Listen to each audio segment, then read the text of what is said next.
বিশ্ব ইজতেমার যে আয়োজক, সেই আয়োজকদের কিছু কিছু ব্যক্তিকে সেখানে অসীমা পাত্র, ধনেখালীর বিধায়ক বিধায়িকা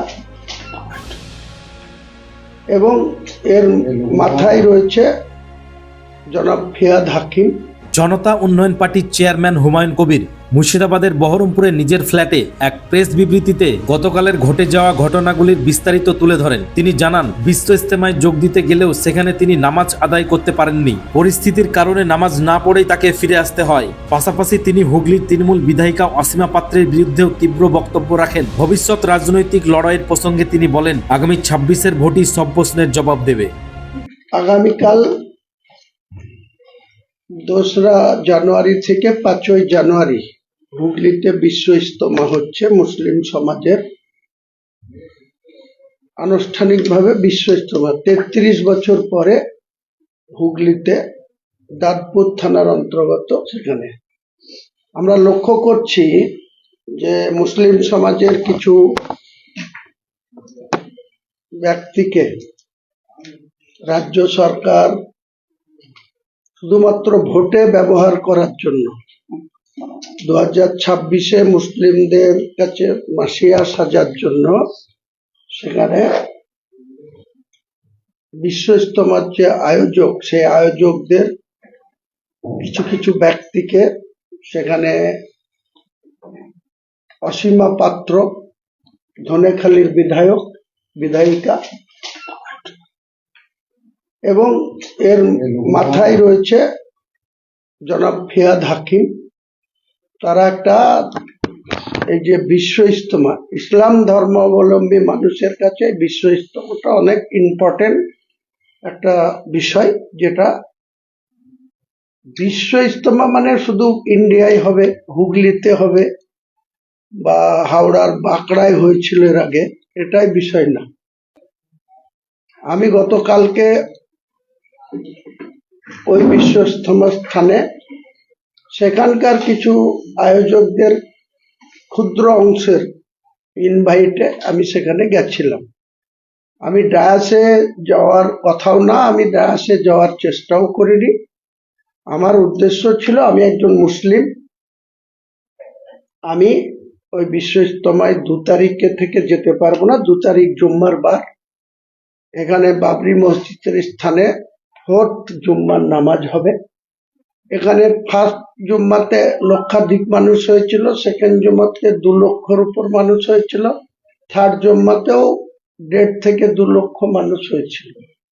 চতুর্থ জুম্মায় আগামীকাল কত মানুষ হবে সেটা কাল সময় কথা বলবে। কিন্তু দুঃখের বিষয়, কালকে যখন ওখানে পৌঁছাই, কিছু দাঁতপুর থানার ওই হাই রোড, যেটা জিটি রোড, সেই দিক দিয়ে আমি যাই বর্ধমান হয়ে। ওখানে গিয়ে যখন পৌঁছাই তখন সাংবাদিক বন্ধুরা আমাকে গাড়ির কাছে এসে বলেন যে আপনার সঙ্গে আমাদের কিছু কথা আছে। নিশ্চয়ই নামতে বলেন, নামি। সেখানে যতক্ষণ প্রেস বাইট দিই ততক্ষণ কোনো সমস্যা ছিল না। যখন প্রেস বাইট দিয়ে আবার গাড়িতে চেপেছি, আমার সঙ্গে পশ্চিম মেদিনীপুরের আমাদের দলের জেলা সভাপতি, খড়গপুর গ্রামীণের প্রার্থী হাজি ইব্রা ছিল, আরো আমার কিছু লোকজন ছিল। আমার সঙ্গে 5খানা গাড়ি ছিল।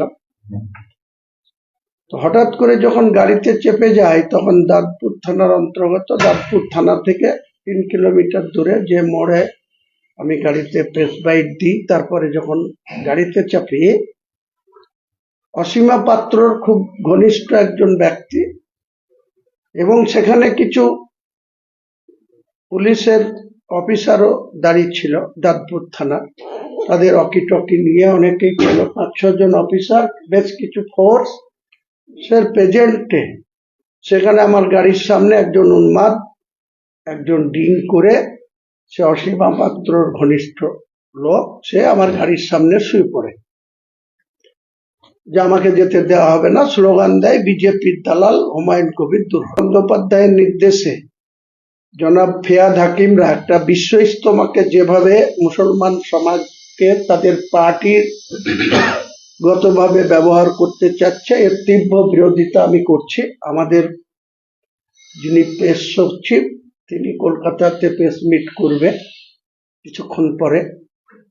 তার আগে আমি আমাদের যেহেতু জেলায় বসবাস করি, এই জেলায় আমরা রাজনীতি করি, আপনাদের এই তথ্যটা দিলাম। সবাইকে আপনাদের মাধ্যমে 2026 সালে বাংলার 11.5 কোটি মানুষকে অভিনন্দন জানাই, শুভেচ্ছা জানাই। সবার সুস্থভাবে শান্তিতে সম্প্রীতি বজায় রেখে সবাই আমরা বসবাস করব। আমরা নিজেদের ধর্মের, যার যে ধর্মে বিলং করি, আমরা নিজের ধর্ম আস্থাশীল থাকব। অন্য ধর্মাবলম্বী মানুষদের প্রতি আমরা শ্রদ্ধাশীল থাকব। কিন্তু রাজ্য সরকার বা জনাব ফিয়াদ হাকিম বা অসীমা পাত্ররা যে আগুন নিয়ে খেলছেন, আমি তাদেরকে সতর্ক করছি। আপনারা 2 মাস ক্ষমতায় আছেন। ফেব্রুয়ারি মাসের মধ্যেই যখন ভারতবর্ষের ইলেকশন কমিশন ইলেকশন ডিক্লেয়ার করে দেবে, সেদিন থেকে আমিও পাবলিক হয়ে যাব, আপনারা জনাব ফিয়াদ হাকিমও পাবলিক হয়ে যাবেন। মুখ্যমন্ত্রী কেয়ারটেকার মুখ্যমন্ত্রী থাকবেন। নির্বাচনের পরে ফল যা হবে, তখন মুখ্যমন্ত্রী যদি 148-এ পৌঁছাতে পারে, তিনি আবার শপথ নেবেন। তাতে আমরা বিরোধী আসনে বসবো, কোনো অসুবিধা নাই।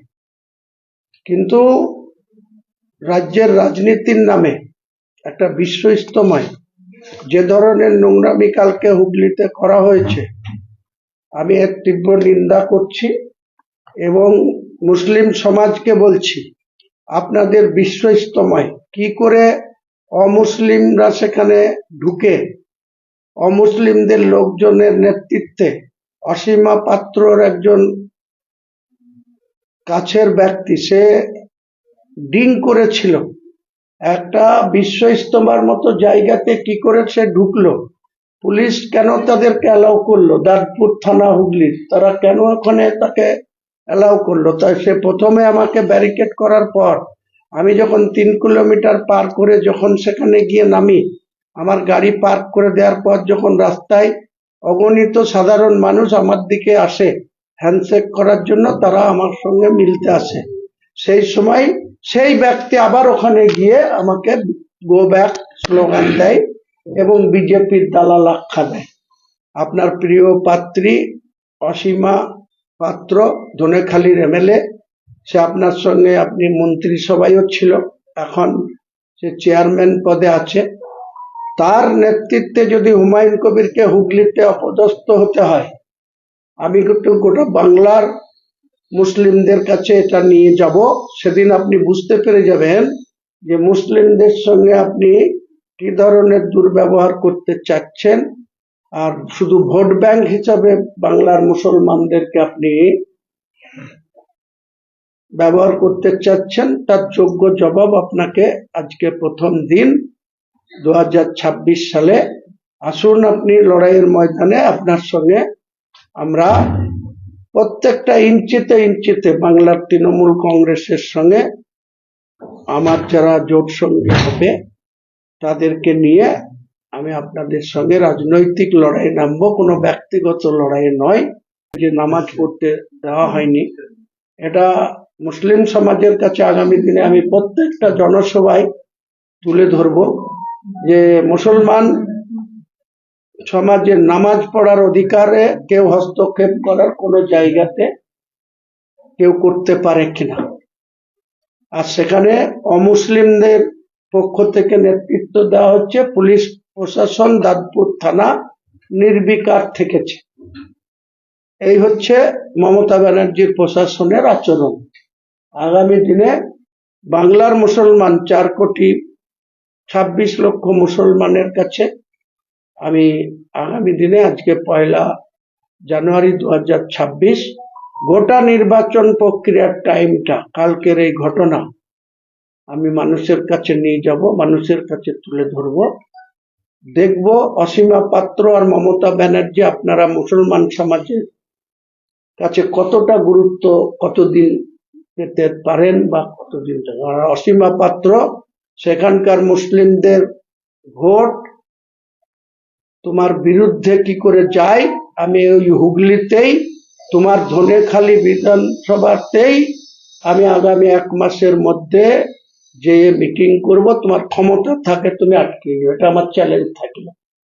আর ধনেখালির এমএলএ অসীমা পাত্র, আপনার ক্ষমতা থাকলে আপনি আমাকে আটকে নেবেন। আপনার ধনেখালিতেই আমি ব্রিগেডের সবার আগেই ধনেখালিতে গিয়ে আমি সভা করে আপনার এই কালকের যে দুর্ব্যবহার তার জবাব আমি দিয়ে আসবো।